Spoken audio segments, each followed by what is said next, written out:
ભચાઉ તાલુકાના શિકારપુર રણમાં હરિભાઈ પરમારને રાજ્ય સરકાર દ્વારા 105 એકર જમીન અગરિયા તરીકે ફાળવવામાં આવી હતી, જેમાં હરિભાઈ પરમારે આક્ષેપો કરતા જણાવ્યું હતું કે આ અગરો ઉપર ઉદ્યોગપતિઓ દ્વારા ગેરકાયદેસર કબજો કરી લેવામાં આવ્યો છે। વધુમાં તેઓએ જણાવ્યું હતું કે મીઠાના અગરના સરકારી ચોપડે માલિક અરજદાર હરિભાઈની અહીં પ્રવેશ કરવાની માફિયાઓ દ્વારા મનાઈ છે। ઉદ્યોગપતિના મળતિયાઓ માથાભારે લોકો હથિયારો સાથે મીઠાના કારખાને બેઠા હોય છે। વધુમાં હરિભાઈ જણાવતા કહે છે કે તેઓને અગાઉ કારખાનામાં પ્રવેશ ન કરવા મળતિયાઓ મેદાનમાં આવ્યા હતા। આ તમામ આક્ષેપો સાથે હરિભાઈએ તંત્ર સમક્ષ રજૂઆત કરી હતી। મંજીભાઈ રાઠોડ,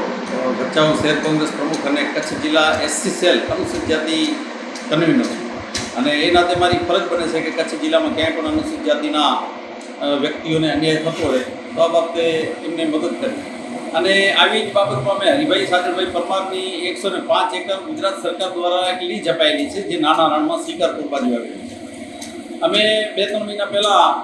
સમાજના અન્ય આગેવાનોને સાથે રાખી, અનુસૂચિત જાતિ મેઘવાળ સમાજના આગેવાનોને સાથે રાખીને અમે ત્યાં ગયેલા। ત્યાં જઈને જોયું તો જે વિક્રમભાઈ આહિર નામના કોઈ વ્યક્તિ પાસે કબજો છે અને હરિભાઈના બાપા સાગર બાપાએ કંઈક એમને રિન્યૂ કરવા આપેલી, કંઈક પ્રોસેસ કરવા, ત્યાર પછી એ લોકો એને કબજો છોડતા નથી આ લોકો અને જે કારણ હોય તે પણ કાયદેસર હરિભાઈ સાગરભાઈ પરમારના જ માલિકીના આ અગરો છે અને આવા દલિતોના કે અનુસૂચિત જનજાતિના કે અન્ય જે ગરીબ માણસો છે એમના અગરિયાઓના જે અગરો છે ઉદ્યોગપતિઓ દબાવીને બેઠા છે। અને એવું પણ અમે ત્યાં જઈને જાણ્યું કે વિક્રમભાઈ આહિર જે નીલકંઠ સોલ્ટ ગ્રુપ સાથે જોડાયેલા છે અને એમની ત્યાં દરેક સોલ્ટ બાજુ હવે એ પણ નજરે જોયું, કારણ કે આપણને પણ ડર લાગે, એકદમ નિર્જન અને અફાટ રણની અંદર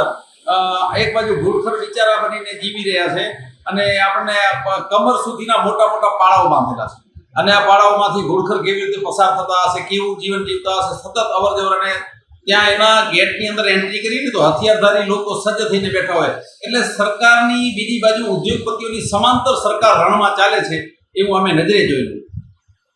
અમારી એક નમ્ર વિનંતી છે, જો ગુજરાતમાં કાયદાનું શાસન હોય, સરકાર જેવું કંઈક હોય તો આ દબંગોને ત્યાંથી હટાવી અને જે ઉદ્યોગપતિઓ કબજો જમાવીને બેઠા છે અગરિયાઓના નામ, આ અગરિયાઓ સાચા અગરિયાઓ છે બિચારા, જે 10, 12, 20 એકર જમીનોના એ પોતાની જમીન ઉપર જઈને મીઠું પકવે અને એમને પૂરેપૂરું રક્ષણ આપી અને દબંગોનું જે શાસન છે અત્યારે પણ હાલમાં પણ ચાલુ છે। આ નાના રણ કે મોટા રણ, કડોલ હોય કે બાનિયારી હોય, ચોબારી હોય, તો આ મોટા રણ કે નાના રણના દબંગોનો કબજો હટાવી અને નાના અગરિયાઓને એનો કબજો સોંપવામાં આવે। મારું નામ હરિસાગર પરમાર, મારા શિકારપુર મીઠાના કારખાને વિશે રજૂઆત। ત્યાં આજથી 2 મહિના અગાઉ મારી સમાજના મંજીભાઈ, મોહનભાઈ, ભીખાલાલ, પ્રેમજીભાઈ, ગણેશભાઈ 15 જણા ભેગા થઈને ગયેલા। ત્યાં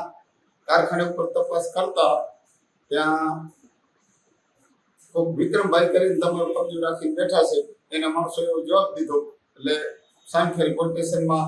અરજી દીધી મારો કબજો પરત લેવા માટે। તંત્રને નરમ અરજ કે મારો એક દલિત પરિવારમાંથી આવું છું તો મારો કબજો મને પરત લેવડાવ્યા। કબજો વિક્રમ આહિર કરી છે, નીલકંઠ સોલ્ટવાળા ભાઈ છે, હું ગયા તો કીધું ભાઈ આ મારો કારખાનું કેના ગણે છે, તો એ નીલકંઠ વાળા વિક્રમભાઈ ગણે છે એવી વાત મને જાણવા મળી। તે મારી સાથે મંજીભાઈ હતા, અમુક બીજા આગેવાનો હતા અમારી સમાજના,